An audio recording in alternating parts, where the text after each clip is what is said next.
अक्षया, tell me. Yes. तू आता ह्या वयात आहेस म्हणून विचारते, प्रेमाबद्दल काय मत आहे तुझं? आई ग मटका. पण ऑन दी अदर हँड आमचा असा एक ग्रुप आहे की आमचं काहीच होत नाही, आमचं काहीच घडत नाहीये. डिफाईन काहीच होत नाहीये म्हणजे. अगं म्हणजे एकतर कोणी मुलंच दिसत नाही, असे रडार मध्येच नाहीये की कहा हो तुम असे आम्ही साधारण आता आम्ही बसवरती चढून गुमशुदा डान्स करायला लागलो. Right now I really want someone जो इमोशनली स्टेबल आणि अवेलेबल असेल.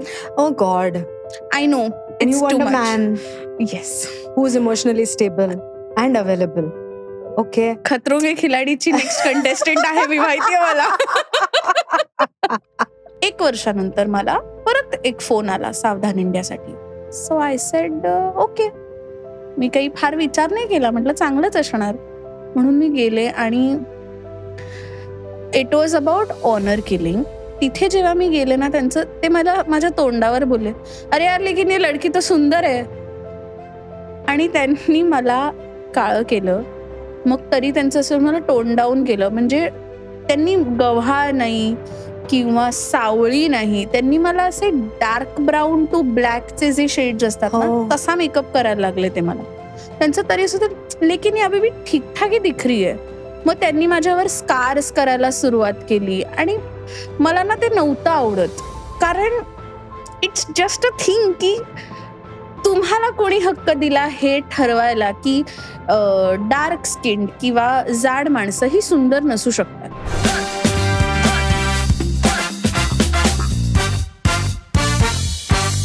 नमस्कार मंडळी, मी रीमा सदाशिव अमरापूरकर मुक्काम पोस्ट मनोरंजनच्या या अत्यंत तरुण भागामध्ये तुमचं सगळ्यांचं स्वागत करते. मी या भागाला तरुण का म्हटले माहितीये? कारण आत्ताची माझ्यासमोर मुलगी बसली आहे ना, ती स्टुडिओमध्ये आत आल्यापासून या स्टुडिओचं वातावरण असं एकदम असं जिवंत झालेलं आहे. And I am so happy. Let's welcome Akshaya Naik. Hi Akshaya. Hi, कशी आहेस? मस्त. ओके अक्षया, तुझं सोशल मीडियावरचा बराचसा कंटेंट मी पाहिलेला आहे. आणि मला जी तुझ्यातली सगळ्यात जास्त गोष्ट आवडते ती म्हणजे तुझा कॉन्फिडन्स. कहाँ से लाती हो? डिफेन्स से लाती हूँ. म्हणजे सो बेसिकली ही गोष्ट म्हणजे नंतर I got the words to put it. लहानपणापासून एखाद्या गोष्टीची इन्सिक्युरिटी जी बिल्ड होते ना, ती ब्रेक करायची होती. आणि आय थिंक त्या ब्रेक थ्रू मधून हा कॉन्फिडन्स आलाय. Because I always want to do good for myself, for people around me. त्यामुळे आय थिंक तो कॉन्फिडन्स त्या फिअर ऑफ फेलियर मधून येतो की I have to put on my best. त्यामुळे दॅट इज वन रिझन. आणि दुसरी गोष्ट, always surrounded with good people around me. So त्यांनी तो कॉन्फिडन्स दिलाय. मग अगदी घरच्यांपासून ते माझ्या सगळ्या फ्रेंड्स पर्यंत की काहीही नवीन करत असेल किंवा काहीही केलं तरी एक त्यांचा असतो की तू भिवू नकोस, आम्ही तुझ्या पाठीशी आहोत. ओ, दॅट इज सो कूल. मला सांग, तू जेव्हा ऍक्टिंग करायची ठरवलीस तो दिवस आठवतो तुला? I think so, yes. मी लहानपणी एक मराठी चित्रपट केलाय. ओके. अकल्पित नावाचा. रमेश मोरे सर डिरेक्टर होते त्याचे. मी अगदी 4 वर्षांची होते. सो आपण आई बाबा टिपिकल मराठी फॅमिलीज मध्ये जे असतं की नाटकाच्या शिबिरात आपण आपल्या मुलांना घालायचं उन्हाळ्याच्या सुट्टीत, तसं आईने मला आणि माझ्या मोठ्या बहिणीला एका शिबिरात टाकलं होतं. आणि मी अगदी 4 वर्षांची होते. सो तिथे पहिल्यांदा माझं इंटरॅक्शन झालं अभिनयाशी. मग तेव्हा एक मोनो ऍक्टिंग कॉम्पिटिशन होती, त्यात भाग घेतला. त्याच्या पुढे प्रत्येक लहान मुलाला जसं असतं की मी डॉक्टर बनणार, मी इंजिनियर बनणार, मी फॅशन डिझायनर बनणार, टीचर बनणार, हे सगळे फेजेस माझे येऊन गेले. 4 वर्षांनंतर रमेश सर त्यांची पहिली फिल्म डिरेक्ट करत होते आणि तिथे एक बालकलाकाराची गरज होती. तेव्हा त्यांनी मला त्या फिल्मसाठी अप्रोच केलं. आणि त्यावेळी जेव्हा मी त्या सेटवर गेले आणि ओव्हरऑल वातावरण बघितलं, काम पाहिलं कसं असतं, मग कळलं की अच्छा, खऱ्या कोर्टात आपण शूट करत नाहीत किंवा जेव्हा खून होतो तेव्हा खरंच कोणाला मारत नाहीत. ही जी गंमत आहे ना त्या मेक बिलीफ वर्ल्डची, मला त्याचं अप्रूप खूप होतं. आणि it's ultimately all about stories, जे मला खूप जास्ती अट्रॅक्ट करतं. So I think about 8 years, म्हणजे मी 8 वर्षांची होते तेव्हा आय काइंड ऑफ न्यू की यही करना है. Wow. So it's been nearly 20 years. Oh yes. More than 20 years. 20 वर्ष झाले तू हे काम करते. More than 20 years. मला सांग, आपण मगाशी बोलत होतो तेव्हा तू म्हणालीस की गेल्या 1.5 वर्षात मात्र तू खूप वेगवेगळं काय करतेस. सो काय एक्झॅक्टली काय करतेस? कारण तू स्क्रीनवर दिसत नाहीयेस, सिरियल वगैरे सध्या तुझ्या चाललेल्या नाहीयेत. सो चल क्या रहा है? मी अनेक वर्कशॉप्स केले. मला नवीन नवीन गोष्टी शिकायला खूप आवडतं. म्हणजे अगदी सिरियल संपली तेव्हा मी एक ओपन टेक्स्ट मॅकबेथ वरती आम्ही फक्त स्टडी करत होतो, त्याचे टेक्स्ट स्टडी करत होतो. मग मी कलरीपयट्टू शिकले, मी फायर डान्स शिकले, त्यानंतर मी हल्लीच clowning as an art form शिकले. ओके, म्हणजे काय असतं ते नेमकं? ओके, सो आपण माईम पाहिलंय? हो, माईम माहिती. माईम म्हणजे न बोलता हावभावाने आपण एक्सप्रेस करतो. सो मला स्वतःला असं वाटायचं, अनेक लोकांना वाटू शकतो की माईमचं extension is clowning, but they are 2 different art forms. Clowning मध्ये प्रॉपर रेड नोज लावतात आणि परफॉर्म करतात. लोकांना वाटतं रे जोकर आहे म्हणजे काहीतरी कॉमेडीच असणार, बट क्लाउनिंग एक असा आर्ट फॉर्म आहे जो तुम्ही सोशल अवेअरनेससाठी खूप छान प्रकारे त्याचा वापर करू शकता. मी हल्लीच शिकले, त्यामुळे माझा काही पीस रेडी नाही, पण एक माझी प्रॅक्टिस सुरू असते. पण माझे जे सर आहेत, मी ज्यांच्याकडून शिकले, रुपेश टिल्लू सर, ते स्वीडनला होते 8-10 वर्ष आणि त्यांनी जगभरात शोज केले आहेत. आणि त्याचा बेसिक इसेन्स सांगते. आपण जेव्हा स्टँडअप बघतो तेव्हा ऑडियन्सच्या एक्सपेन्सवरती आपले जोक्स असतात. In clowning you are the joke. प्रत्येक गोष्ट जी काही तुम्ही करता, बोलता, ती अल्टिमेटली तुमच्यावर असली पाहिजे. So it is a cathartic experience for the audience also. कारण तुम्ही विचार करा ना की एकच जो कलर दिसतो तुम्हाला तो लाल आहे, आणि that the moment you put on the nose you are a very different person. So तुम्ही तो क्लाउन तुमच्या आयुष्यात छान काहीतरी काय म्हणतो, तुम्हाला हसवतो सुद्धा, तो तुम्हाला रडवतो सुद्धा, आणि खूप काही गोष्टी सांगून जातो. So it's a physical form of art. पण it must be so difficult ना, कारण आपण नॉर्मली जर बघितलं तर कोणतीही फ्रेम जरी आपण लावली तरी त्याच्यामध्ये जो रेड स्पॉट असतो तिथेच सगळं लक्ष जातं. करेक्ट. तर तो रेड स्पॉट आपल्या इथे ठेवून, मध्ये ठेवून आपल्या चेहऱ्याच्या, तरीही आपल्या एक्सप्रेशन्स मधून एक्सप्रेस करायचं, हे किती अवघड असेल? खूप अवघड आहे. मी ना अनेक ऍक्टिंग वर्कशॉप्स केलेत, बट मी जेव्हा क्लाउनिंग शिकायला गेले तेव्हा मला असं झालं, हे मला नाही येते. कारण ट्रेडिशनल आर्ट फॉर्म्स किंवा ऍक्टिंग आपण शिकतो. मी अनेक शिबिरं केली आहेत. मी स्मिताताईंकडे शाळेत असताना 3 वर्ष होते. स्मिताताई, सुलेखाताई तळवळकर यांच्याकडे. अनेक म्हणजे ऍक्टिंग रिलेटेड, थिएटर रिलेटेड ह्या खूप गोष्टी केल्या आहेत. पण क्लाउनिंग जेव्हा मी शिकायला गेले ना, म्हणतो ना, टांगा पलटी घोडे फरार असं झालं होतं माझं त्यावेळेला. की इट इज व्हेरी डिफिकल्ट. कारण तुम्हाला constantly you have to be in the doing, आणि तुम्ही ऑडियन्सशी तुम्हाला कनेक्ट सोडायचंच नाहीये. सो आता फॉर एक्झाम्पल बेसिक गोष्ट सांगते, 1 लाइनर द्यायचंय की त्या क्लाउनची रिअल टाइम मध्ये इनकेपेबिलिटी आहे एखादा प्रॉब्लेम सॉल्व्ह करायला. लाईक फॉर एक्झाम्पल, आता जर खाली पण, आता मी हे टाकू नाही शकत हा कप खाली, नाहीतर तो खरंच पडेल. So the whole it's an incapability. Like for example, मला आता दार उघडायचंय.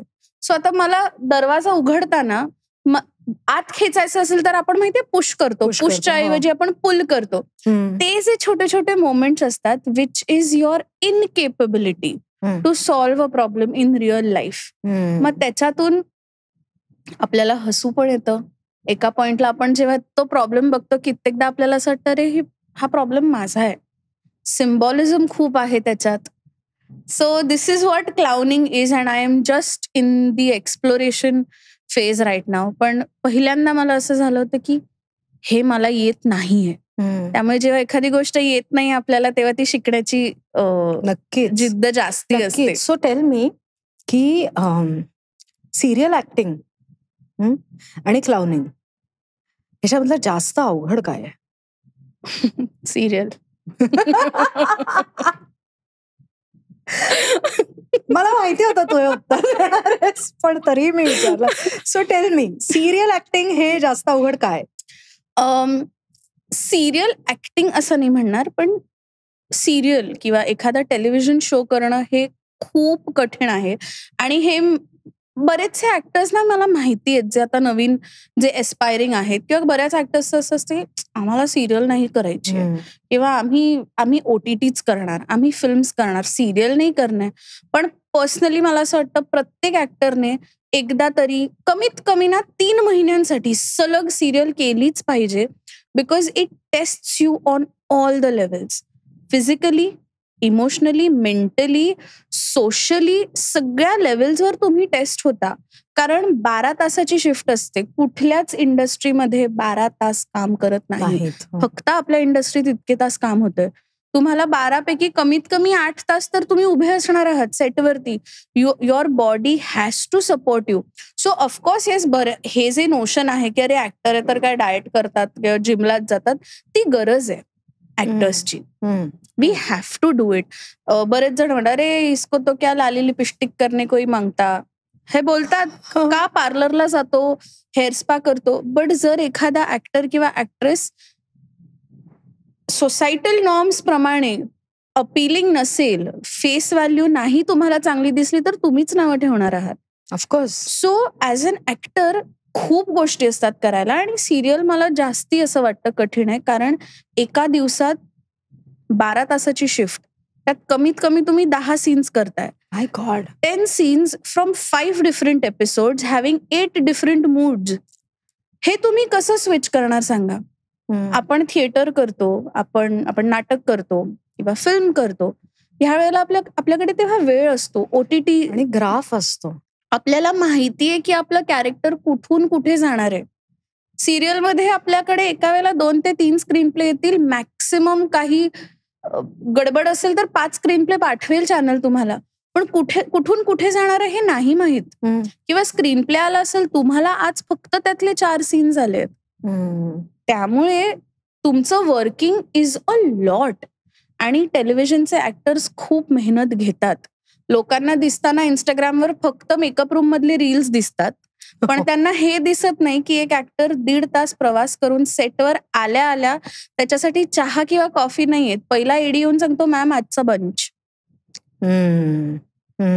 So it's a very difficult medium मला असं वाटतं पर्सनली.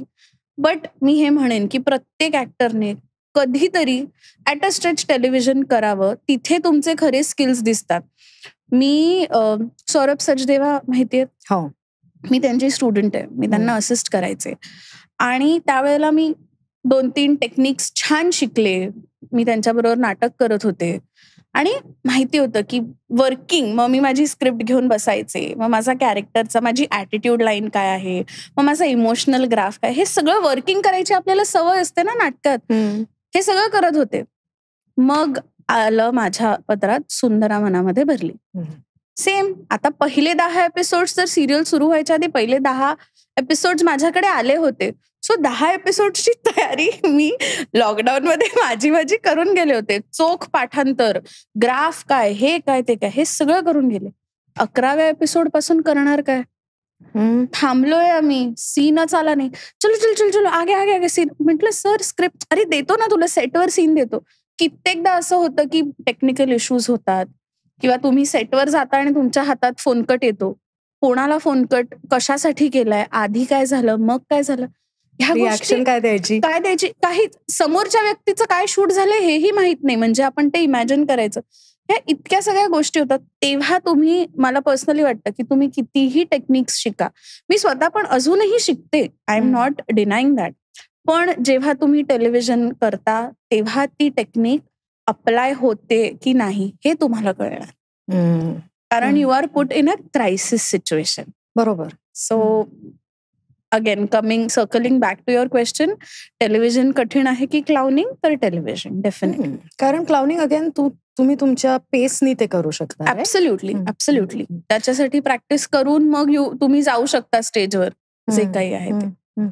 तू आता एक खूप महत्वाचा मुद्दा म्हणालीस, तो म्हणजे की जेव्हा स्टँडअप करतो तेव्हा ऑडियन्सच्या कॉस्टवर आपण ह्युमर क्रिएट करत असतो आणि ज्या वेळेला क्लाउनिंग किंवा हे आपण करतो त्यावेळेला आपण we are the instrument and we are the players, right? आणि त्याच्या बेसिसवरच आपण ह्युमर जनरेट करत असतो किंवा जे काही इमोशन असेल ती जनरेट करत असतो. सो आणि त्याच्यानंतरच तू म्हणालीस की सिरियलमध्ये तुम्ही सतत क्रायसिस मोडमध्ये काम करत असता. मग क्रायसिस मोडमध्ये असताना इंट्रोस्पेक्शन करायला वेळ मिळतो का ग? आय थिंक वेळ काढावा लागतो आणि आय फील प्रत्येकामध्ये एक क्लाउन असतो, कारण क्लाउन पण क्रायसिस सिच्युएशन मध्येच काम करतो. The greatest example that we have is Charlie Chaplin. त्यांच्याबरोबर जे काही घडत असते किंवा mister Bean for that matter, classic examples आहेत. कारण का आपण काय म्हणतो, ती त्यांच्याबरोबर घडणारी ती ट्रॅजेडी आहे. So there is no tragedy, there is no comedy, it is very situational and momentary. आणि तुम्ही कुठल्या पोझिशनमध्ये आहात, स्टेटमध्ये आहात, त्याच्यावर ते डिपेंड करतं. So coming back to Charlie Chaplin म्हणा किंवा मिस्टर बीन म्हणा, त्यांच्याबरोबर क्रायसिस चालू आहे पण आपल्याला मजा येते. त्यांच्याबरोबर ट्रॅजेडी आहे but for us it is comedy. बरोबर. टेलिव्हिजन मध्ये पण सेमच होतं की आपण आणि but ultimately what are they doing in their own way, they are finding their त्यांची मॅक्सिमम कपॅसिटीमध्ये ती लोक त्याचं सोल्युशन शोधतायत. करेक्ट. टेलिव्हिजन मध्ये पण हेच होतं. आपण क्लाउन बनतो बिकॉज रिअल लाईफ मध्ये एक क्रायसिस सिच्युएशन आली आहे and this crisis is making you incapable of thinking.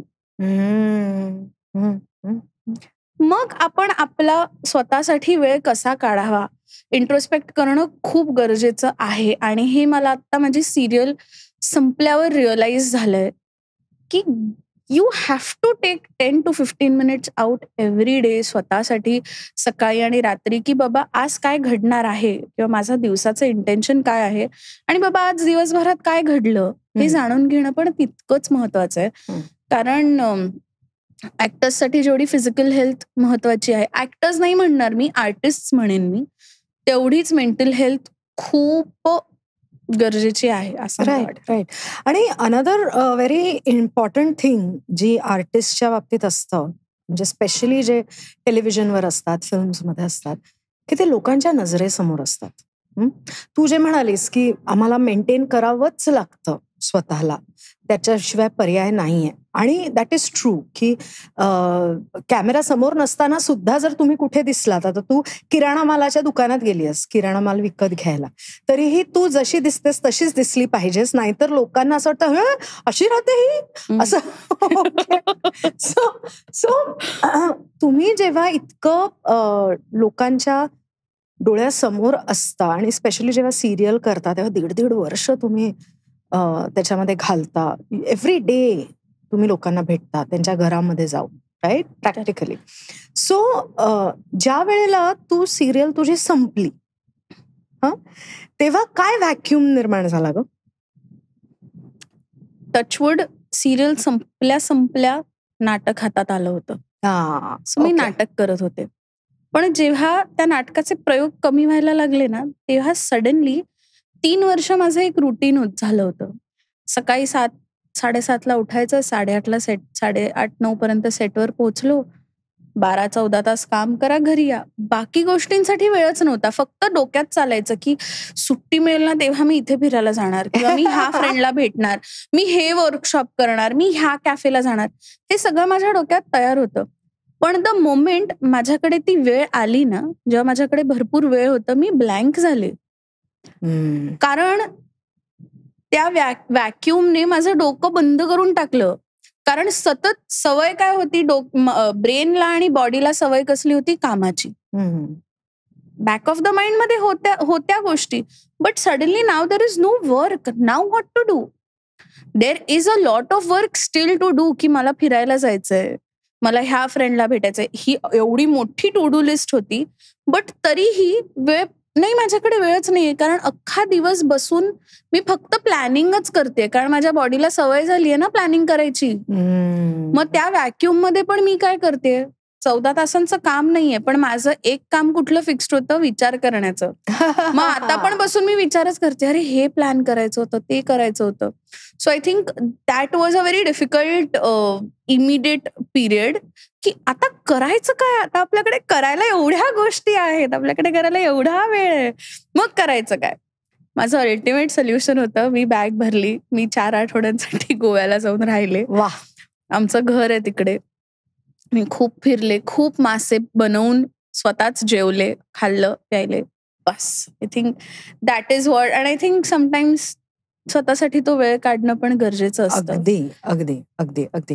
मला सांग की जेव्हा तू ऍक्टिंगला सुरुवात केलीस तेव्हा तुला तुझ्या शारीरिक ठेवणीवरून काही अनुभव आले का ग?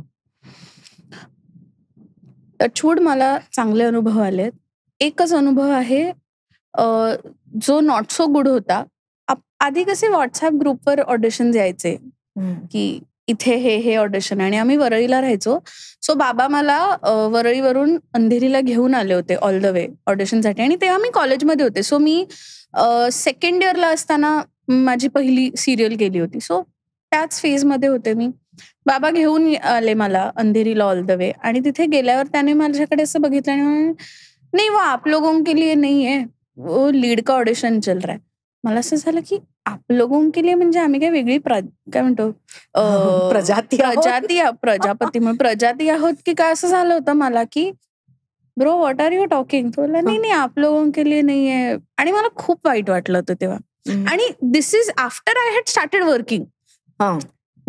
सो अशा वेळेला पण मग सेल्फ डाऊट येतो, अरे पण मग आत्ता जे मी काम करते ते लोकांपर्यंत पोहोचत नाहीये का, किंवा मी चांगलं काम करत नाहीये का. सो हे एक होतं, आणि आय थिंक त्यामुळे डोक्यात एक कुठेतरी फिक्स्ड होतं की लीड तर आपल्यासाठी नाहीच आहे. बट अगेन की माझा अनुभव हाच आहे की आतापर्यंत मी मेजॉरिटी जे काही काम केलंय ते मला माझ्या बॉडी टाईपमुळे मिळालेलं आहे. So that is a plus point also in it self. बरोबर. मी स्टार प्लसवर एक सिरियल करत होते, ये रिश्ता क्या कहलाता है, आणि त्या सिरियलने मला खूप दिलं. तर 10 वर्ष झाली ह्या एप्रिलला, पण अजूनही लोकांना ते कॅरेक्टर आठवतंय. Obviously because pan India show आहे, तो अजूनही चालू आहे. सो लोकांना ते कॅरेक्टर्स, नॉट जस्ट मी, सगळेच कॅरेक्टर्स अजूनही लोकांना लक्षात आहेत. तिकडे ना I was blessed with very good female को ऍक्टर्स, आणि मी खूप लहान होते त्या शो मध्ये असताना. मी 19-20 वर्षांचे होते फक्त. सो माझ्याबरोबर तेव्हा कोण होती, क्षिती जोग होती माझी को ऍक्ट्रेस, शिरीन सेवानी, लता सेठ, मेधा जांबोटकर, अशा अनेक असे ऍक्ट्रेसेस होते, आणि सगळे सिनियर. म्हणजे बऱ्याच जणांनी तर अगदी ब्लॅक अँड व्हाईट पासून ते आतापर्यंत काम करत आले होते. त्यांनी ते ट्रान्झिशन पाहिलं होतं. आणि त्यावेळेला ना this people never made me feel की मी जर जाड आहे तर it is problematic. Shireen Sewani म्हणून एक क्रिएटर आहे, ती आता खूप कमाल काम करते सध्या, रील्स आणि बनवते कॉन्टेंट, कॉमेडी कॉन्टेंट बनवते ती. तिने तेव्हा मला एकच गोष्ट सांगितली होती. ती म्हणाली, अक्षया, जेव्हा आम्ही ऑडिशनसाठी जातो तेव्हा आमच्या ठेवणीतले साधारण 100 कलाकार असतात, पण ती म्हणाली जेव्हा तू जातेस तेव्हा तुझ्यासारखी तू एकटीच असशील किंवा मोजकेच जण असतील. तर ती मला म्हणाली, ह्याला तू नेगेटिव्हली नको बघूस, think about it as your strength. आणि तेव्हा माझा माइंडसेट चेंज झाला, कारण ती माझी दुसरी सिरियल होती. माझा प्लॅन हाच होता की मी ग्रॅज्युएशन कम्प्लीट करणार, मी जिम लावणार, मी बारीक होणार, आणि मगच मी ऑडिशन्स द्यायला सुरुवात करणार. बट वर्क जस्ट हॅपेंड की मी सेकंड इयरला असताना कोणीतरी फेसबुकवर माझा फोटो पाहिला, मग त्या कास्टिंग डे, असं करत करत मी पहिलं काम घेतलं. तेव्हाही प्लॅन हाच होता की ठीक आहे, हे तर काय छोटंसं कॅरेक्टर आहे, पॉकेट मनी मिळते मला, मी 2-3 दिवस जाते महिन्यातली शूटिंगसाठी, ठीक है ये तो चल रहा है, इसके बाद थोड़ी ना मुझे काम मिलने वाला है, असा माझा एक विचार होता की ह्या सिरियल नंतर मला थोडीच कोण काम द्यायला बसलंय. पण मला मिळालं काम, राईट. ये रिश्ता आलं. आणि सो हे एक आहे की मला आजपर्यंत जे काही मी काम केलंय ते माझ्या बॉडी टाईप मुळे मला मिळालं आहे. तर एकच कधी कधी ऑन दी अदर हँड मला हेही होतं की मला असं पण एखादं कॅरेक्टर करायला आवडेल जिथे माझ्या बॉडीवरती नाही भाष्य होते. I don't want to play an underdog all the time की ओ अंडरडॉग टू हिरो सटक से उठा के स्टार बना देंगे. मला आय एम डन. म्हणजे हे केलंय नाही असं नाही. सो आता मला असं काहीतरी डिफरंट. आणि इनफॅक्ट मी जास्ती डिटेल्स डिस्क्लोज अनफॉर्च्युनेटली नाही करू शकत. पण मी आता कशासाठी तरी छान एक शूट करून आले. अगदी छोटा पार्ट आहे पण मी एवढी मजा केली. मला ऍक्शन सिक्वेन्स करायला मिळाला. वा. ओके. म्हटलं बस हे करणार. त्यांनी माझे म्हणजे 3 महिने ब्लॉक करून शूट अगदी 8-10 दिवसच माझं झालंय. पण मला बिलकुल त्या गोष्टीची खंत नव्हती. Because I said this is worth it. की इतक्या वर्षांनंतर मला काहीतरी आता वेगळं करायला मिळतंय. Right. So I am very happy with that. Yeah. सो अक्षया, तू काम तर खूप करतेच आहेस. तू सोशल मीडियावर पण जबरदस्त ऍक्टिव्ह आहेस. आणि which is a good thing. म्हणजे आजकाल it is become very important. म्हणजे असं आमच्या असं कानावर येतं की फॉलोअर्स बघूनही कास्टिंग होतं बऱ्याचदा. तर हे म्हणजे सोशल मीडिया इज म्हणजे टिपिकल शाळेत द्यायचे ना विषय तसं बून और बेन. बून और बेन सेम शब्द होते माझ्या तोंडात आता. सो नक्की काय फिलिंग्स आहेत सोशल मीडियाबद्दल? So frankly speaking before Instagram became a thing मला सोशल मीडिया खूप आवडतं. ओके. म्हणजे इनिशियली जेव्हा इंस्टाग्राम आलं होतं ना तेव्हा मी डाउनलोड करत नव्हते. कारण माझं असं होतं की नाही this is a photographers app आणि आपण काही फोटोग्राफर नाही आहोत. तर I want to respect that medium. मग कळलं की अच्छा नाही सगळेच आहेत. सो माझ्यासाठी ना बॅक देन, आता ही कधीची गोष्ट सांगते, अराउंड 2015-16 दरम्यान. आणि त्याच्यानंतर माझ्यासाठी एक असा प्लॅटफॉर्म मिळाला मला जिथे I could express my self and I could create awareness. ह्या 2 गोष्टींसाठी 3 गोष्टी आहेत जनरली की एक एंटरटेन आणि कुठलाही कला प्रकार. मला असं वाटतं की अवेअरनेस स्प्रेड झाला पाहिजे, एक्सप्रेस करता आलं पाहिजे आणि तिसरं काय म्हणाले? Awareness, express and have fun. Entertain others, not just yourself, entertain others. So ह्या 3 गोष्टी. आणि I use to love it. आणि मी असे काही फोटोशूट्स केले की मग माझं असं होतं की मला गुगलचं कॅप्शन नाही कॉपी करून टाकायचं. मग मी त्याच्यावर काहीतरी लिहायचे. मग मी काहीतरी स्टोरी टेलिंग व्हायचं कॅप्शनच्या फॉर्ममध्ये. अँड आय स्टार्टेड रिअलायझिंग की oh people are relating to what I am saying. आणि दॅट इज हाव माझी ती आवड निर्माण झाली फॉर सोशल मीडिया. मग आय सॉ आता plus size brands came into the picture. I got into म्हणजे प्लस साईज ब्रँड्सचे मॉडेलिंग करायला लागले. So these things just fell into place. एक मधला काळ असाही होता सुंदरा सुरू होण्याच्या अगोदर 2018-19 मध्ये मी स्वतः as a social media manager म्हणून काही लोकांसाठी काम करायचं. मला आवडतं सोशल मीडिया. ओके. पण आता गेल्या काही वर्षांमध्ये स्पेशली हे पोस्ट लॉकडाऊन झालंय. कारण लोकांना रिअलाइज झालं की तुमच्याकडे फोन आहे, तुम्ही काहीही करू शकता. त्याचा इतका ओव्हरडोस झाला ना की आता माझी इच्छा गेली आहे. म्हणजे मी मधल्या काळात आय वॉज जस्ट लाईक करणारही नाहीये. But it's become the need of the hour now की तुम्ही जर सोशल मीडियावरून गेलात तर तुम्ही गेलात. लोक तुमची आयडेंटिटी बनवून टाकतात. की खूप छोटी गोष्ट आहे की व्हेरी सिम्पल की आता जर मी कोणाला सांगितलंय की माझी तब्येत बरी नाहीये तर त्यांचा असा विचार हा असणार की हिने सांगितलं ना हिची तब्येत बरी नाहीये मग ही सोशल मीडियावर काहीच टाकू नाही शकत. Then on social media also I have to pretend that I am unwell only. So ह्या गोष्टी it's become so complicated. But again it's the need of the hour and time के साथ चलना पडेगा. जो ट्रान्झिशन झाला from black and white to Doordarshan to channels to आता OTT आले. OTT मधून पण आता सगळे व्हर्टिकल फॉर्मॅट सिरीज वरती आले. सो मला पर्सनली असं वाटतं की काळानुसार आपल्याला बदलायला हवं, आपण अडॅप्ट करायला हव्या गोष्टींसाठी. आणि मी ना एक सेमिनार अटेंड केलं होतं. त्यात अनुराग कश्यप आले होते.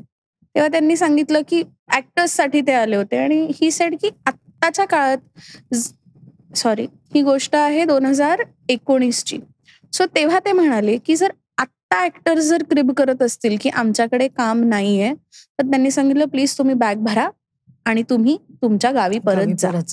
कारण ते म्हणाले आता ऍक्सेस इतका आहे की जितकं टॅलेंट आहे तितकेच अपॉर्च्युनिटीज पण आहेत and you are at a stage जिथे तुम्ही स्वतःच्या अपॉर्च्युनिटीज क्रिएट करू शकता. सो मी पण ह्या सगळ्या बदलाला म्हणतो ना, मी अडॅप्ट होतेय, होण्याचा प्रयत्न, एक जेन्युइन प्रयत्न असतो. त्यामुळे मी अजूनही for me my social media is my platform जिथे मला माझी गोष्ट मांडता येते. राईट. पण त्याचं जे सेकंड पार्ट आहे की फॉलोअर्स बघून कास्टिंग करणं, इट्स जस्ट देअर आणि इट्स व्हेरी अनफॉर्च्युनेट. माझ्या बाबतीत मला तरी असा फार काही त्याचा फरक पडला नाहीये. पण ना मला सगळ्यात वाईट कोणासाठी वाटतं माहितीये, जे सिनियर ऍक्टर्स आहेत, जे म्हणजे 50 अँड अबावचे आहेत. अनेक हिंदी मधल्या अनेक ऍक्टर्सने ना, 2-4 ऍक्टर्सने मी स्वतः पाहिलेत पोस्ट, की त्यांचं असं होतं की जस्ट बिकॉज त्यांचे फॉलोअर्स नाहीयेत किंवा त्यांच्याकडे इंस्टाग्रामचा अकाउंट नाहीये म्हणून त्यांची ऑडिशन पण नाही घेतली. And I think that is unfair. या ट्रू. माझं असं होतं की अरे आत्ता कुठे जाऊन, आणि ते एकदमच असे म्हणतो ना वयस्कर होते ऍक्टर, आणि त्यांचं असं होतं की मी आत्ता कुठे जाऊन स्मार्टफोन वापरायला शिकलोय, तुम्ही त्यात आम्हाला इंस्टाग्राम नका ना देऊ, आम्हाला नाही कळत ह्या गोष्टी. So I think it is unfair. माझं म्हणणे ठीक आहे, गिव्ह देम. प्रत्येकाला त्यांचं प्रोडक्ट सेल करायचं असतं, मार्केटिंग प्रत्येकाला हवी आहे, प्रमोशन्स प्रत्येकाला हवे असतात, नो डाऊट. तुम्ही करा काय, तुम्ही घ्या ऑलरेडी एक्झिस्टिंग, की तुम्हाला तुमच्या प्रोडक्टला एवढं पुश मिळेल. पण टॅलेंट पण तेवढंच महत्वाचं आहे ना, of course. And I think that is the base. मला आत्ता सुचलं हे बोलता बोलता, की जर तुम्हाला ऍक्टरच्या बॅकअपची गरज असेल किंवा फॉलोअर्सची गरज असेल, so does this mean that your art किंवा your product is not that great? कुठलीही कला कलाकारापेक्षा मोठी असते.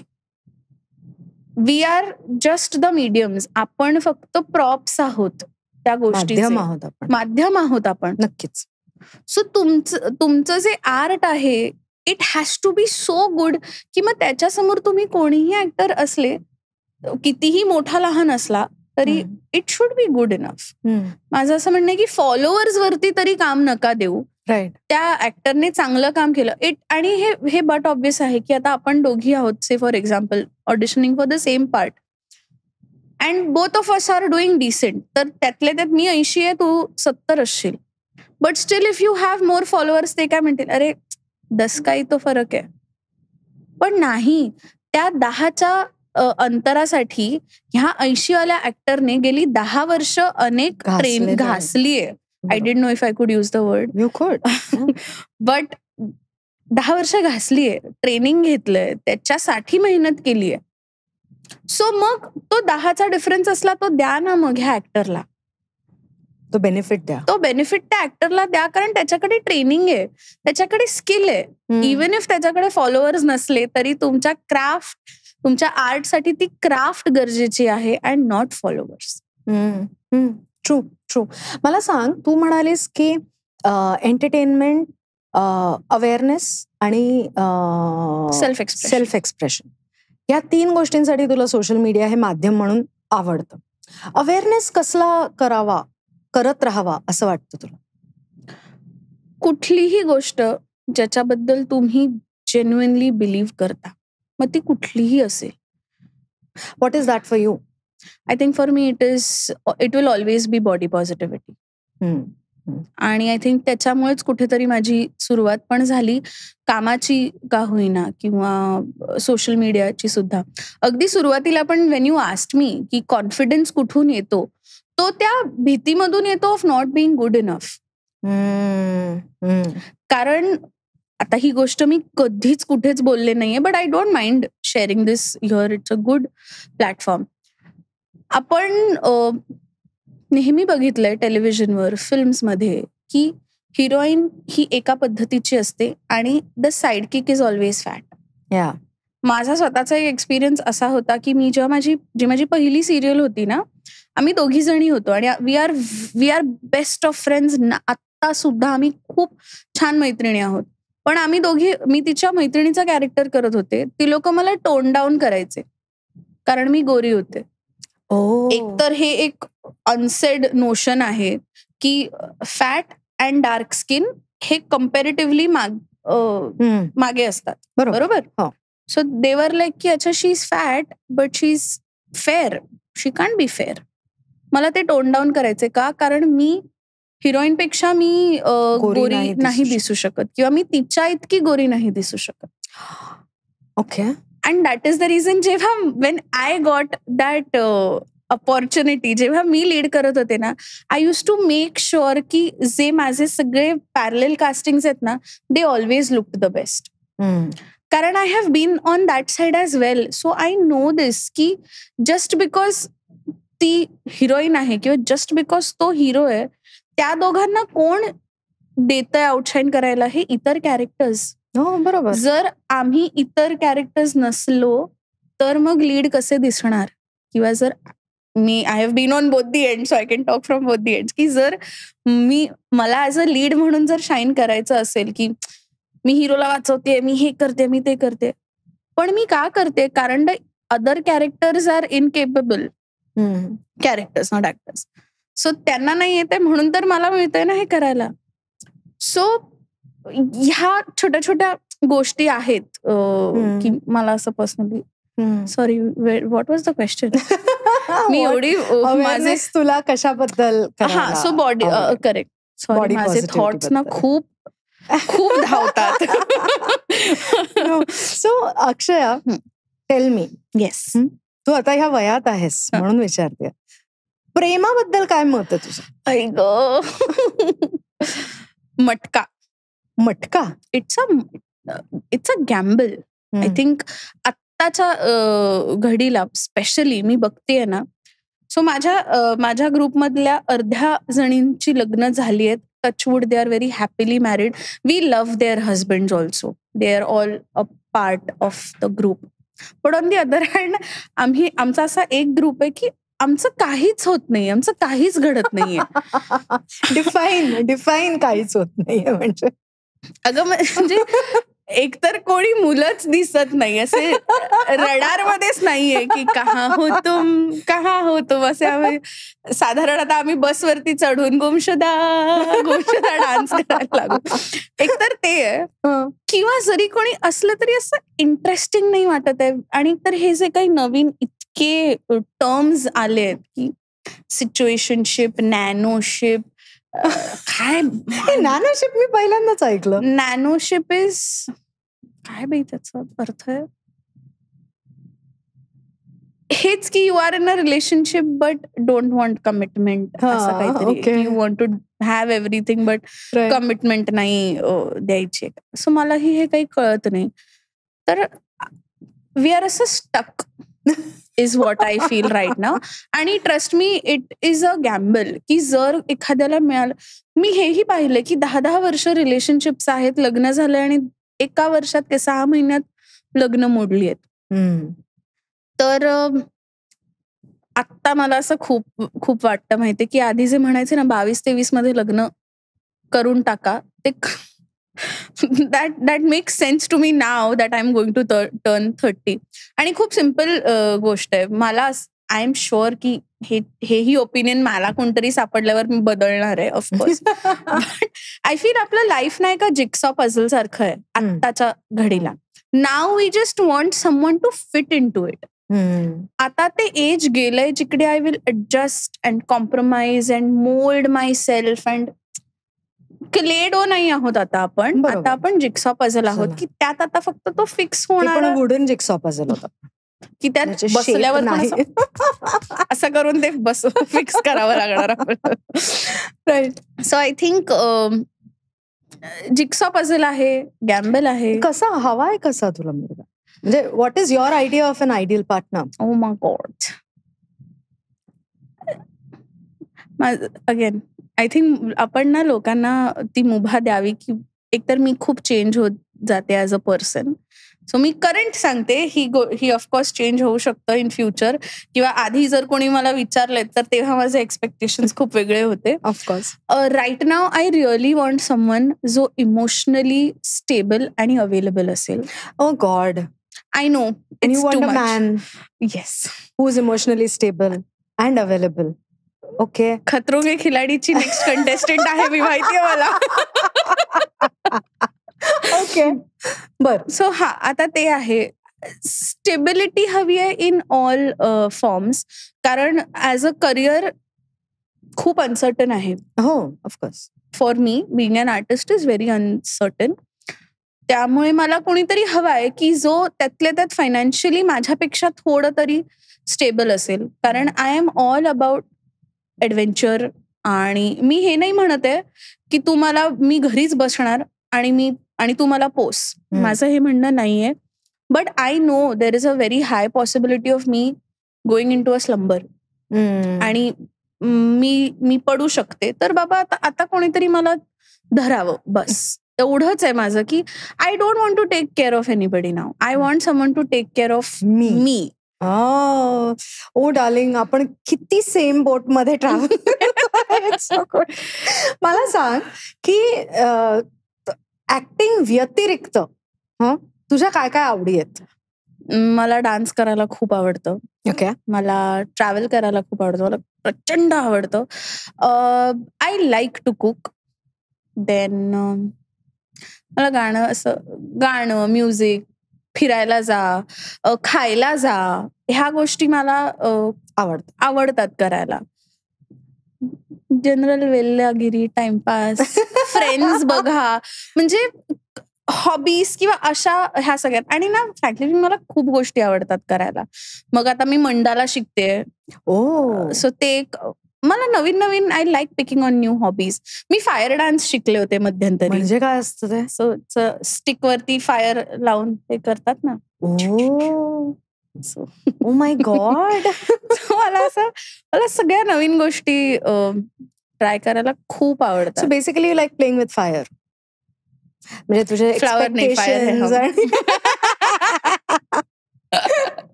ओके. बर, तू आता फ्रेंड्स म्हणालीस. I am so glad you said it. Yes. So tell me, फ्रेंड्सचं कोणतं कॅरेक्टर तू आयडेंटिफाय करतेस असं मी अजिबात विचारणार नाहीये. तू ऍस्पायर करतेस की you want to be that character? Oh my god, I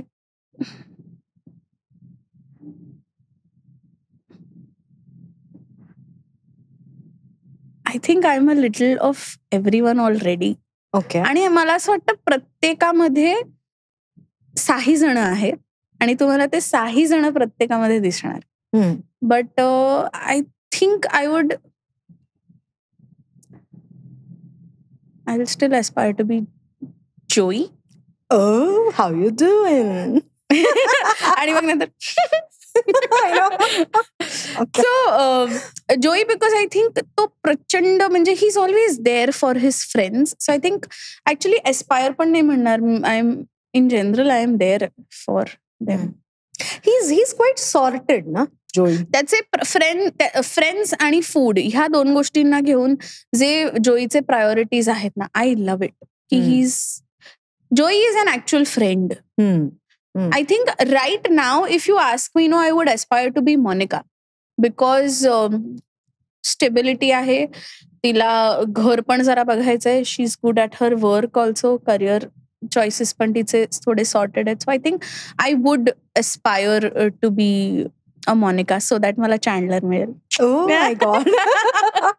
All the best for that. मी त्या दिवशी माझ्या बहिणीला असं म्हणाले, चॅन्डलरचा काहीतरी पोस्ट आला होता. So I told her, I said, दीदी म्हटलं मला चॅन्डलर सारखा मुलगा पाहिजे. तर शी वॉज लाईक, एक सेकंड, त्यासाठी तुला मोनिका व्हावं लागणार, तुला माईक मिळू शकतो. She like, you are a total Phoebe, so तुला माईक मिळेल. So I said, yeah, I don't mind Mike also. I know. So yeah. अजून कोणते सिरियल्स तू अशा बघतेस? Schitt's creek.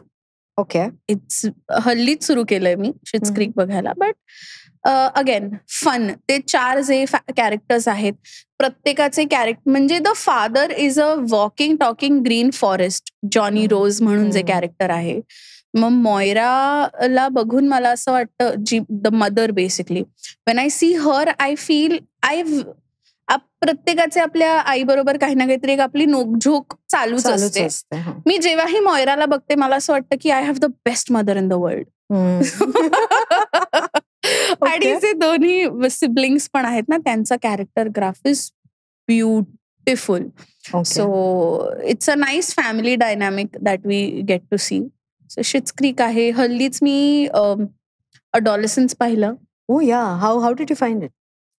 It's film making wise technically at पार आहे. कारण 40 मिनिटांचे वन टेक घेणं it's really not a joke. So ते झालं. आणि थोडंसं अनपॉप्युलर ओपिनियन होऊ शकतं माझं. I might get trolled for it, but it was nice. म्हणजे जेवढी त्याची हाईप आहे तेवढं मला नाही वाटलं. आय एम शुअर लोकांचे वेगळे हे ओपिनियन्स असतात. But for me story wise I was just okay with it. म्हणजे मोर दॅन एनिथिंग ना, मला असं वाटलं की सगळेजण म्हणतायत की it should be shown to adolescents in general. मला असं वाटतं की पेरेंट्सना दाखवणं जास्त महत्वाचं आहे. Of course. I don't want to give spoilers. I guess you've not seen it. I have not seen it entirely, but I have read so many reviews that I have started to believe that every parent must watch. Yes. And it is on my watch list. पण माझ्या मुलीची शाळा सुरू व्हायची वाट बघते. तिच्या समोर मला नाही वॉच करायचं होते. बट म्हणजे ती मी पाहिली. सो मला असं वाटलं की सगळ्यांनी बघावं at least once. Majorly because social मीडियाचा इम्पॅक्ट कसा असू शकतो, किंवा मुलं नक्की काय करतात फोन स्क्रीन्सवर, आणि पेरेंट्स किती ट्रस्ट करतात. मग क्लासिक 2 एक्झाम्पल्स आहेत त्या सिबलिंग्सचे, where the parents are crying की शेवटी आपण ह्याला बनवलंय, किंवा we've made him, and they are just feeling sad की मी चुकले की तू चुकलास. The husband and wife are discussing this की नक्की आपल्याकडून काय चुकलं. आणि कट टू ती मोठी मुलगी जेव्हा येते आणि ती त्यांचं एक कॉन्व्हर्सेशन होतं आणि ती जाते, आणि तेव्हा ते just look at each other and they R like की पण हिला पण आपणच बनवलंय. राईट. सो नक्की ब्लेम कोणाला करावं? कॉन्टेंटला करावं की मुलांना करावं की पेरेंट्सना करावं? इन जनरल मला असं वाटतं एक जनरल अवेअरनेस ह्या गोष्टींबद्दल असलं पाहिजे. आणि ऑल्सो बिकॉज ना, आपल्याकडे स्पेशली आपल्या कंट्रीमध्ये sex is a taboo and people do not talk about it. आणि कुठेही आपण गेलो तरी की सेक्स झालं, पिरियड झालं, ह्या अशा विषयांबद्दल लोकांना बोलायचं नसतं. The more you talk about it, त्या गोष्टीबद्दल असलेली जी इनसिक्युरिटी आहे किंवा हे जे आपलं चालू असतं ते एकदा सुटलं ना, the moment you don't make a big deal about something, interest निघून जातो त्या गोष्टीमधला. सो आय थिंक ह्या गोष्टी खूप अर्ली एज पासून करणं खूप गरजेचं आहे. And I think this is what adolescence was trying to tell. So it's a good show. Okay. तुला हिंदी मधला किंवा मराठी मधला रिसेंटली पाहिलेला विच इज वन सिनेमा किंवा फिल्म जी तुला वाटले की अरे ही मस्ट वॉच आहे, किंवा इंडियन म्हणूयात आपण, नॉट इव्हन हिंदी? मला आता आठवतच नाही मी रिसेंट मध्ये काय पाहिलं असेल. सॉरी, मला नाहीच आठवत, मी ब्लँक झाले. ओके. मी इतक्यात काहीच पाहिलं नाही अगं. मी लेट असते प्रत्येक गोष्टीसाठी. सो मग मी नंतर बसून मग मी वीकेंड वरती मग 7-8 फिल्म्स एकत्र बघते, आणि मग मी 2-1 महिने काहीच बघत नाही, 3 महिने बघणार नाही, मग परत ते माझा एक लूप असतो त्या गोष्टीचा. मग मी एका वेळेला बघते, मग मी विसरते की बापरे आपण एवढं किती काय काय पाहिलं. सो माझी वेगळीच टाइमलाईन चालू असते माझ्या डोक्यामध्ये. ओके. बरं, आता पुढे काय प्लॅन्स आहेत? Good question. म्हणजे आर यू प्लॅनिंग एनिथिंग का you are going with the flow. I am actually going with the flow. कारण मी नोटीस केलंय, मी ना जेव्हा प्लॅन करते खूप गोष्टी, मग I get obsessed with it. मग मी खूप प्लॅन करते. माझ्याकडे अनेक मी ना रॅन्डम बॅगमध्ये माझ्या 2-3 डायरी घेऊन फिरते. आज मी मुद्दाम काढून आले.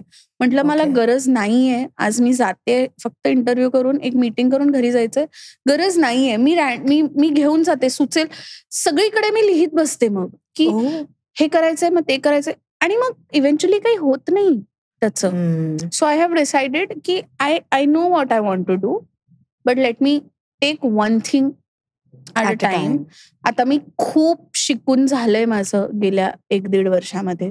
So now I think I am all charged up and all ready to get back to work. मी आता 2-3 छोटे छोटे प्रोजेक्ट केलेत. होपफुली ते इयर एंडला येतील बाहेर, लोकांसमोर ते काम दिसेल. आता काय आपलं actors drill, hi is there anything happening, oh fit not fit, tata bye bye घरी. हे मला मजा येते हे करायला एकदा, की निदान जाऊन फिरूया, लोकांना भेटूया, की काय चालू आहे, कुठे काय सुरू आहे. सो भेटाभेटी, काम करणं, वाचन करणं, प्रॅक्टिस करणं, हे सध्या सुरू आहे. आणि आहे काही गोष्टी सोशल मीडियावरती प्लॅन करते. माझं युट्यूब चॅनल आहे, सो त्याच्यावरती थोडा कॉन्टेंटवर विचार चालू आहे. आणि काय आता सुट्टी आली उन्हाळ्याची, गोव्याला चला. तू गोव्याला काहीतरी सांगत होतीस, तुझं प्रोजेक्ट आहे काहीतरी गोव्याला. सो आमचं घर होतं ते, आम्ही अनेक वर्षांनी आम्ही ते परत आमच्याकडे मिळवलं, आणि आता त्या घराला आम्ही होमस्टे बनवलंय. सो मला खूप आवडतं जेव्हा कोणी म्हणते की आम्ही गोव्याला येतो, तर माझं असं असतं की मी असेन तेव्हा या, किंवा तुम्हाला यायचं असेल तर सांगा, मी तुम्हाला फिरायला नेते. कारण मी खूप वेगळं गोवा पाहिलंय आणि खूप मनापासून मला आवडतं गोवा. सो असं जेव्हा वाटतं की अच्छा काही काम सध्या सुरू नाहीये, तर गोव्याला जाऊया. शूट जर नसेल तर काय करायचं, गोव्याला जाऊया. काय करायचं, हे माझं अल्टिमेट सोल्युशन माझं आता. हे म्हणजे लोकांचे फॅमिली होम्स गोव्याला असतात यार. This you so lucky. I know. बरं मला सांग की मग गोव्याला जाऊन करायची तुझी फेवरेट ऍक्टिव्हिटी काय आहे? घरी म्युझिक लावा. आमच्या इथे एक मस्त फिशरी आहे, तिथून मी मासे आणते आणि मी घरी मासे तळून खातेस. This is my ultimate favourite activity in Goa. त्याच्या व्यतिरिक्त घराजवळ ना आमच्या दिवार आयलंड आहे, आणि मला छोटंसं बेट आहे, आणि मला तिथे जायला खूप आवडतं. मस्त लांबच्या लांब फक्त तुम्हाला लँडस्केप्स दिसतात. तिथली काही लोकल्स असतात, ते बसून फिशिंग करताना तुम्हाला दिसतील. मग त्याच्यानंतर तिथेही एक बॅकवॉटर आहे, आणि मी तिथे इतक्या लोकांना घेऊन गेले ना, मला पर्सनली खूप आवडतं. मस्त एक बोट राईड आहे. ते वडील जे आहेत ना, ते स्वतः फिशरमॅन आहेत, आणि आता त्यांचा मुलगा पण खूप छान काम करतो. ते 2 जण मिळून लोकांना अशा त्या बॅकवॉटर्सना बोट राईडला नेतात.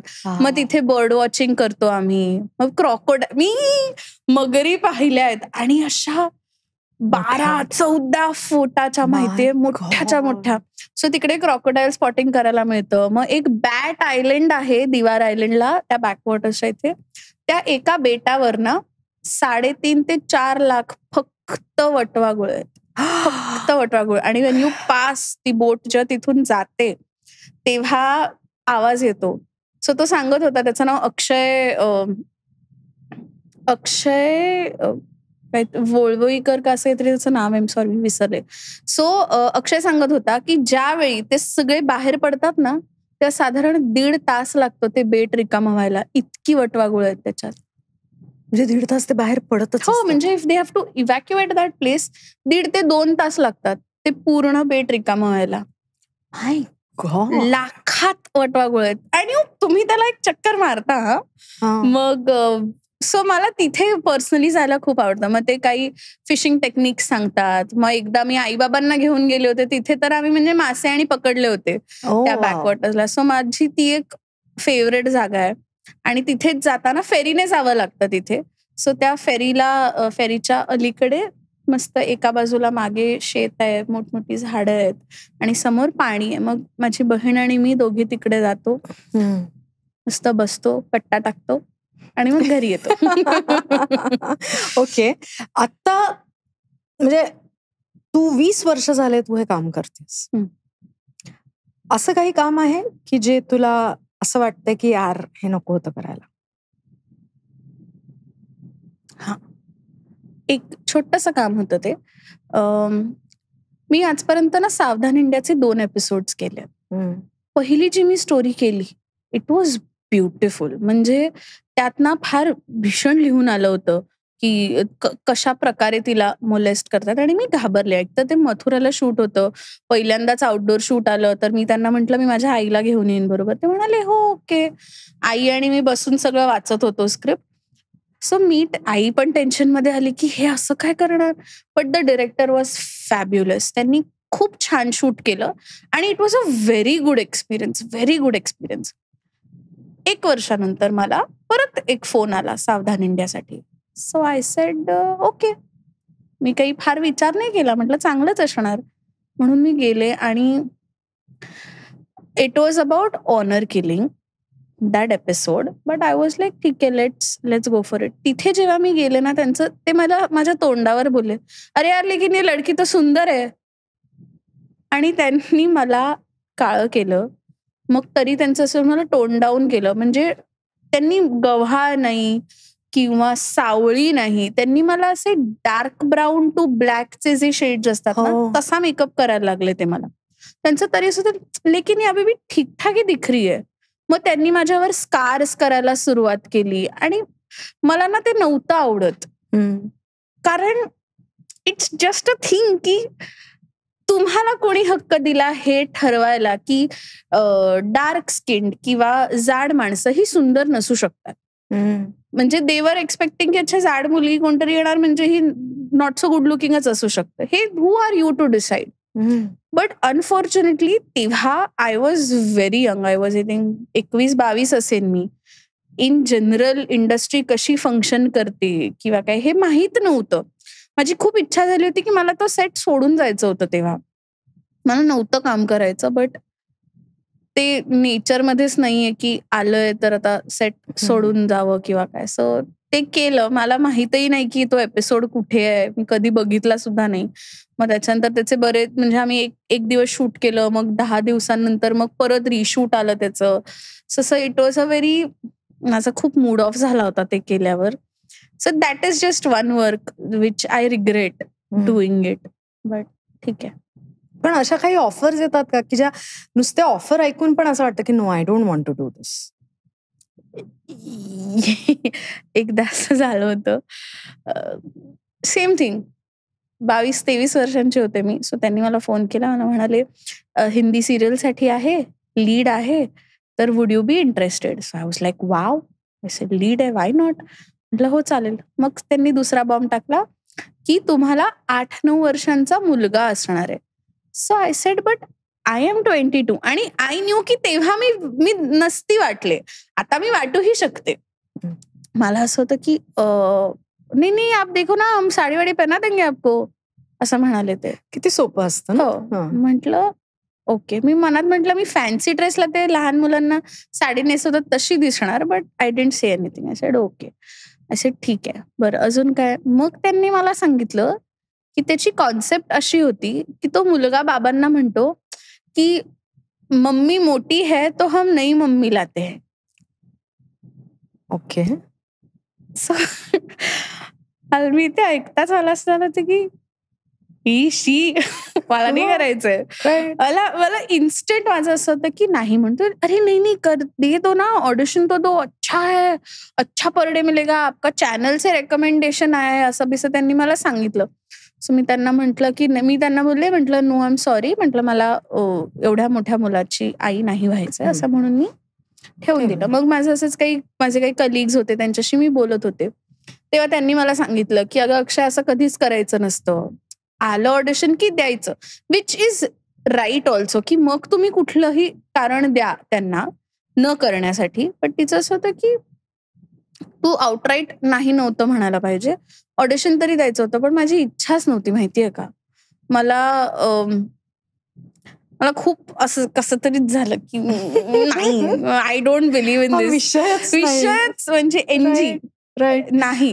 पण इंटरेस्टिंगली तू म्हणालीस की लहानपणापासूनच your family has been your support आणि तुझ्या आजूबाजूला जी माणसं जी प्रोफेशनल्स होती ती पण सगळी खूप छान होती आणि तुला खूप चांगले अनुभव आले. पण लहानपणी शाळेमध्ये कॉलेजमध्ये असताना were you bullied for your weight? I have bullied people. You have bullied. Please explain. आता हे मला आठवत नाही, हे मला घरी सांगितलंय बेसिकली. सो मी माझी बहीण गुड गर्ल, म्हणजे she is the ideal daughter, elder sisters. ठीक आहे. सो दीदी खूप खुश होती की अरे वा आता आपण शाळेत जाणार. तर ती वर्गात सांगून नाही माझ्या धाकट्या बहिणीबरोबर मी ब्रेकमध्ये जाऊन टिफिन खाणार असं विसं म्हणून दीदी मला भेटायला आणि यायची. तर टीचरला विचारलं की अक्षया आहे कुठे? तर टीचरने सांगितलं कुठल्या तरी कोपऱ्यात जाऊन बघ असेल कुठेतरी. म्हणजे मग मी, कारण एकदा तर मी हाईट्स केली होती basically.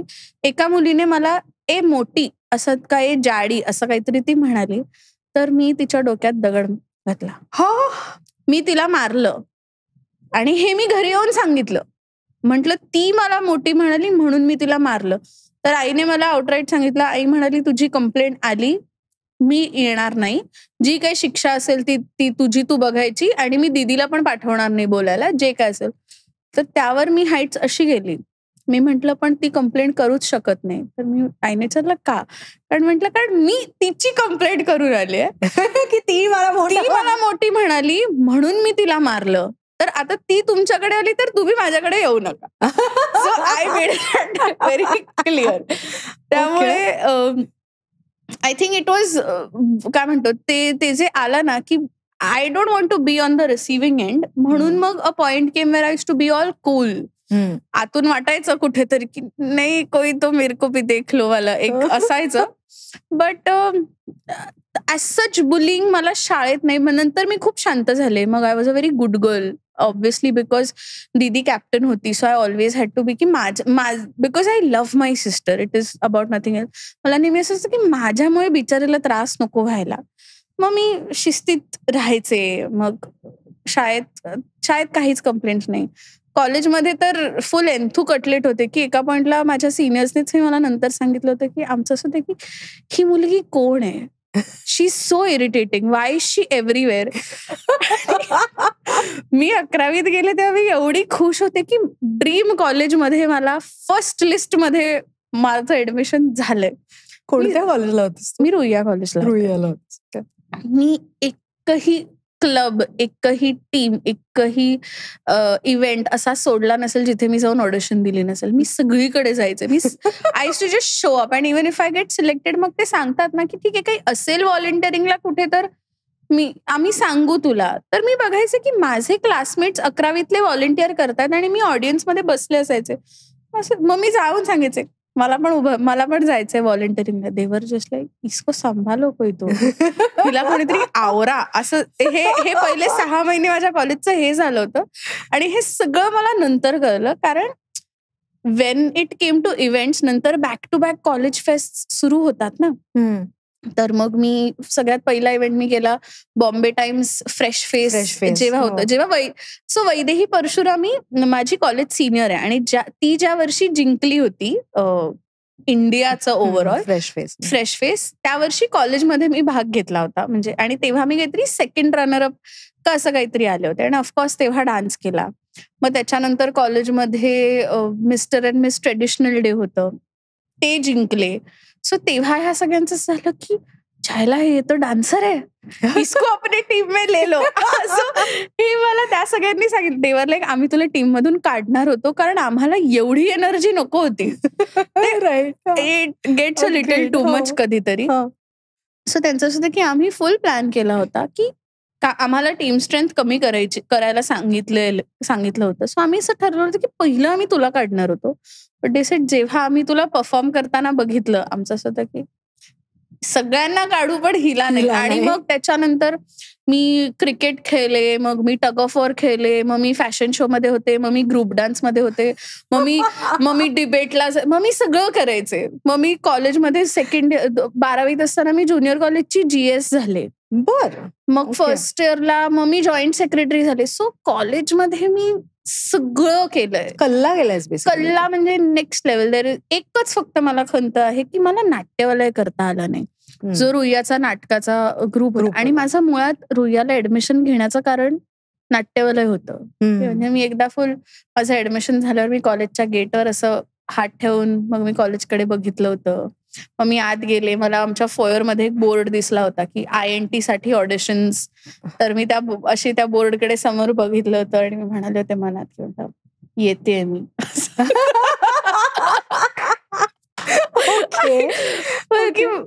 I just knew I had to be there. But मी म्हणाले ना की जे प्लॅन करतो ते नाही होत. आणि so I believe a lot in energies, आणि ह्या गोष्टींमध्ये माझं असं गेल्या वर्षभरात खूप एक बिलीफ आलाय. आणि one thing which I have learned is की the more you get desperate for something, आपण ती एनर्जी रिपेल करतो. सो मला ते, आणि नाव मी मगाशी पण म्हणाले तसं की मी खूप इंट्रोस्पेक्ट करते गोष्टी स्वतःसाठी. मी खूप माझ्याशी एक इंटरनल कॉन्व्हर्सेशन सतत असतं. So now I circle back a lot on things. मी खूप शॅडो वर काम करण्याचा माझा एक प्रयत्न असतो की why am I the way I am, किंवा माझे ट्रिगर्स काय आहेत, किंवा कुठून हे कुठून येतंय. सो आता मला रिअलाइज होतात गोष्टी की काही गोष्टींसाठी इतकं डेस्पिरेशन जेव्हा आपलं वाढतं ना, त्या नाही होत गोष्टी. So you put it out in the universe, it will happen if it has to happen. जर ते नसेल तर मग नसेल, मेक पीस विथ इट. तेवढंच आता एक तुम्ही करू शकता. Okay, so Akshaya, you sed की तू प्लस साईज मॉडेलिंग पण करतेस, म्हणजे तुझ्या रील्स पण असतात, कोलॅब्स असतात. सो हे कसं असतं, म्हणजे त्याच्यामध्ये वेगळं काय करावं लागतं? म्हणजे आम्हाला मॉडेलिंग म्हणजे हेच माहितीये की सुंदर दिसायचं, बारीक असायचं, हे करायचं ते करायचं, पण याच्यामध्ये काय काय असावं लागतं? Confidence, that is the ultimate thing to it. आणि तुम्हाला स्वतःच्या बॉडीशी खूप कम्फर्टेबल राहणं खूप गरजेचं आहे. I think it has taken me years to be okay with what I am. ते इझिली नाही आलंय, कारण तुम्हाला सारखं सांगितलं जातं ना की 2 किलो वाढलंय, 4 किलो वाढलंय. किंवा आपण जेव्हा एखाद्या व्यक्तीला भेटतो तेव्हा पहिली गोष्ट आपण हेच म्हणतो की अरे बारीक झालीस, या काय आहे, वजन वाढलंय तुझं. हे आपल्या इन्स्टंट गोष्टी असतात. सो मला प्लस साईज मॉडेलिंगचे बेसिक फॅक्टर्स हेच आहेत की वन, अनटिल अँड अनलेस तुम्ही स्वतःच्या बॉडीशी कम्फर्टेबल नसाल ना, तुम्ही ते नाही प्रोजेक्ट करू शकणार. राईट. अँड मेजर गोष्ट हीच आहे की तुम्ही कित्येकदा असं व्हायचं माहितीये की आपण कपडे जे आहेत, मॅनिक्विन्स हे नेहमी साईज 10 आणि 12 असतात.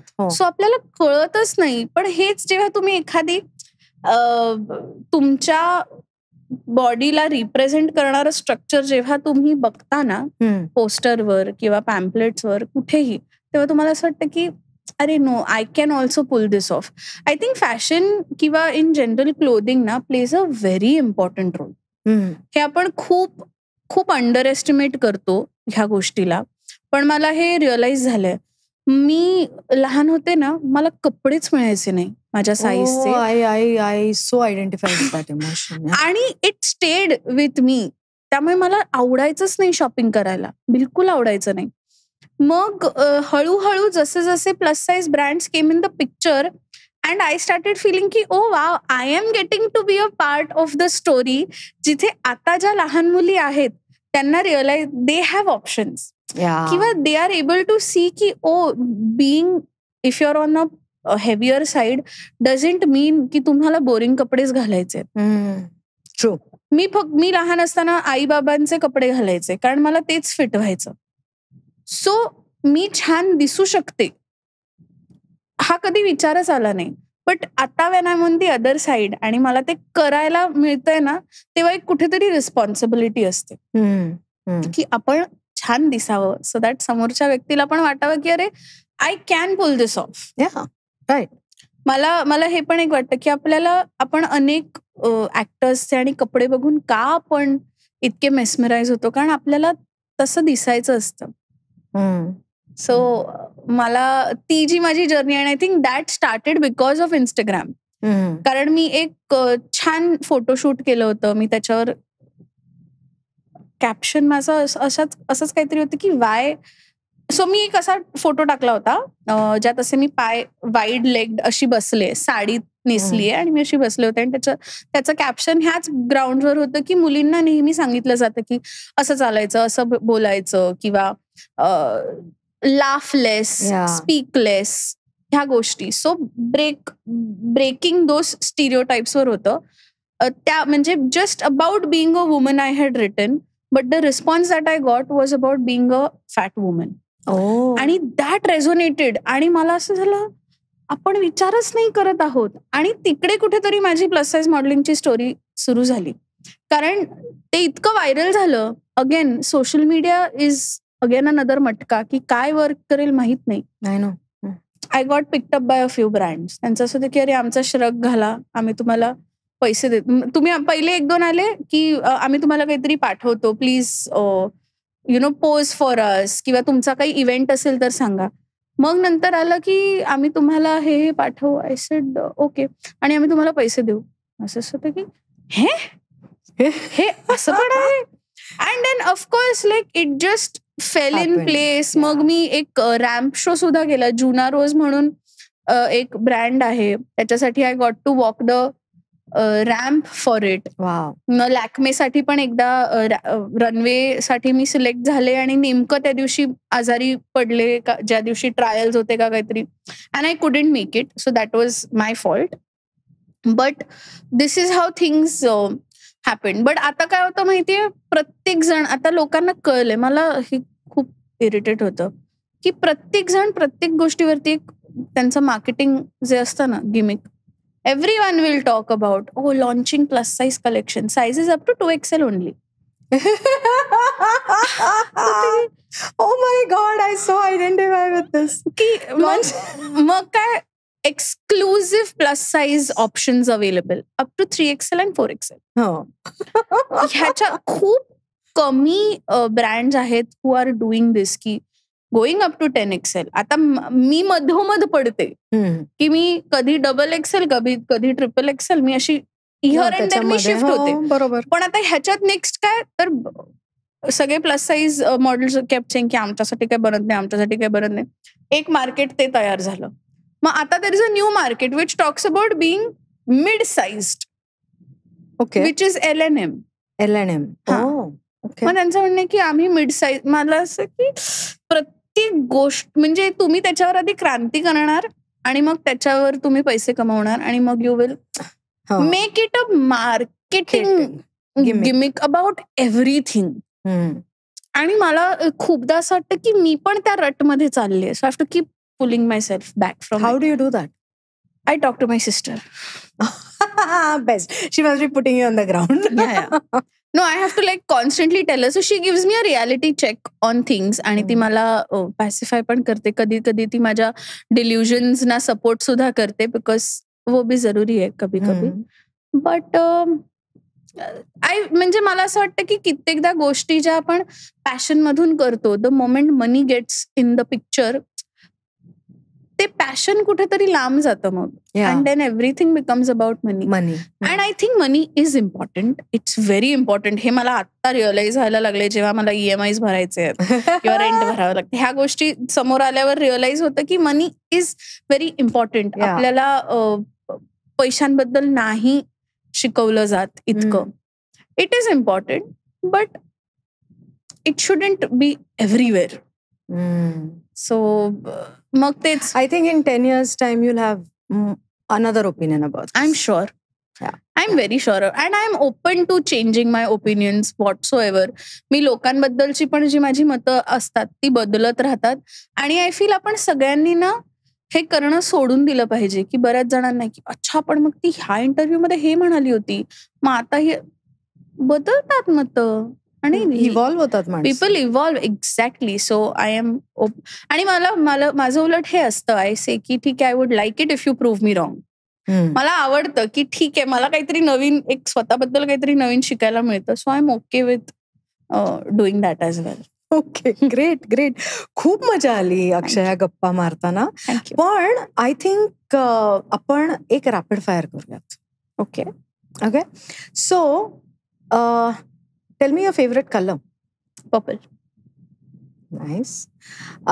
Your favourite genre of a movie?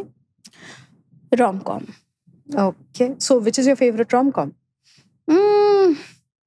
Atta recently, oh shit, 50 First Dates. Okay, great. Okay. Which is your favorite city? Mumbai and Goa.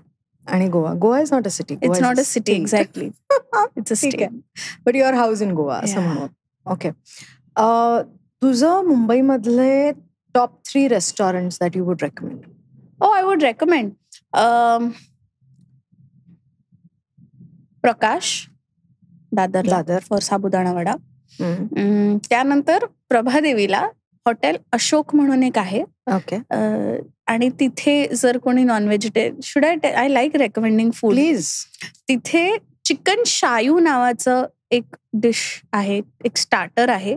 So तिथलं चिकन फ्राईड राईस, चिकन शायू आणि Schezwan sauce okay ultimate favourite आहे माझं ते. ठीक आहे. So hotel Ashok, प्रकाशचे साबुदाणे वडे आणि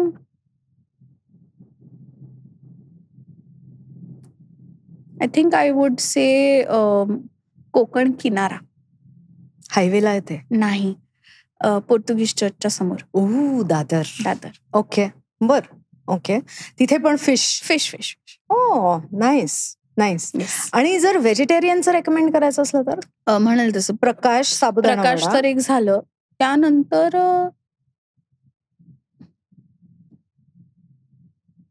I think I will say अवन fresh.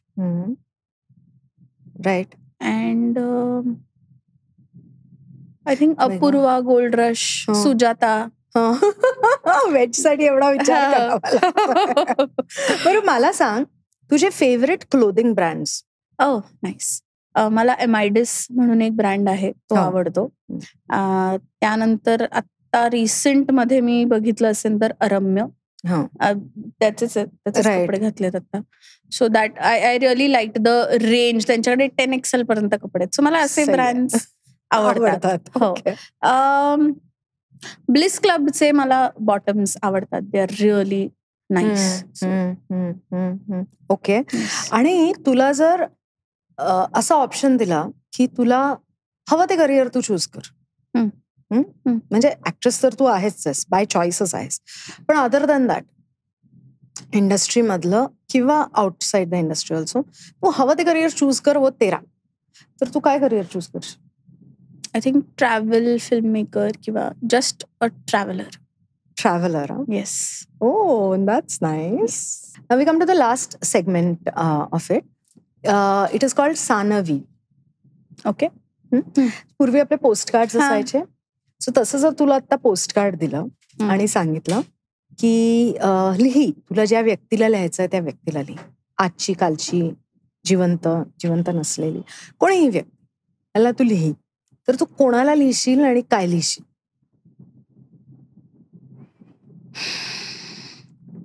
Tough question.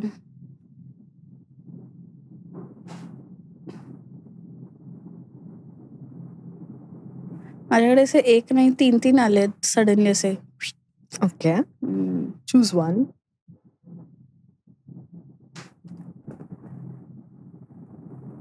Okay. I think मी माझ्या मावशीला पत्र लिहीन.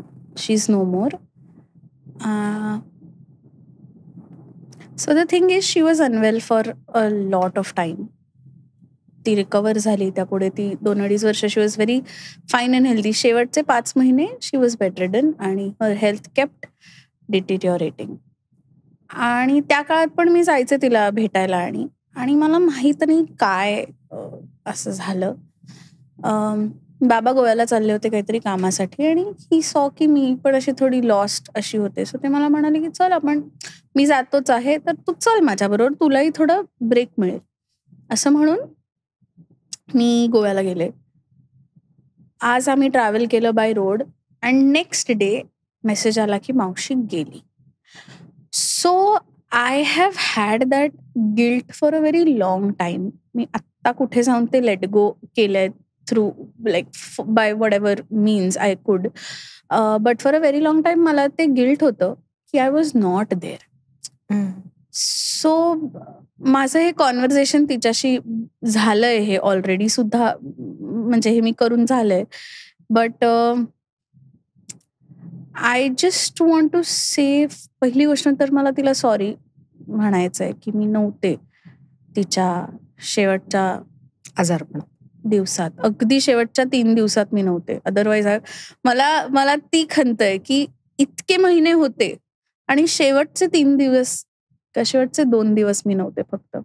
आणि मला ती गोष्ट नेहमी खात असते की आय वॉज नॉट देअर. त्यामुळे one I want to say sorry to her.